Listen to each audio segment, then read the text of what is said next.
وعشان أجمل قصص الحب توصلنا كان لازم إن الحب ده ما ينتهيش بالزواج، ويفضل المحب يتغزل بمعشوقته أو محبوبته كثيرا. لكن هنا توقفت كثيرا عندما كتب الدكتور مصطفى محمود في كتابه عن ماذا لو تزوج مجنون ليلى محبوبته، وماذا كان سيحدث له في العصر الحالي. تعالوا معي نتأمل ما كتبه الدكتور مصطفى محمود، ويقول الآتي: ولو أن مجنون ليلى حصل على محبوبته ليلى وتزوجها، وتحقق له ما كان يحلم به، لأفق من جنونه تماما، ولعاد له عقله من أول لكمة في الفراش من ليلاه العزيزة، وهي تقول له: ابنك عنده إسهال، بنتك تقيء طول الليل، وأنا طهقت، روح شوف أمك تشيل عني للعلل دي، أنا قرفت منك ومن ولادك.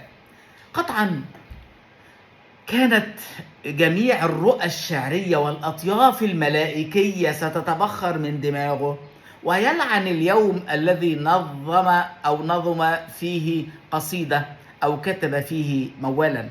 ولربما قام وهو يبرطم ويسب، وجلس على باب الخيمة وأنشد قصيدة يلعن فيها القمر والشجر وحياة مثل حياة البقر. ولكن الله لم يبلغه مراده، لأنه أراد أن يكون للوهم ملوك يفتنون الناس، كما أراد أن يكون للحقيقة ملوك يوقظون الناس، ليجري امتحان النفوس في عدالة بين شد وجذب بين الفريقين. هكذا كتب دكتور مصطفى محمود في كتابه المسيح الدجال.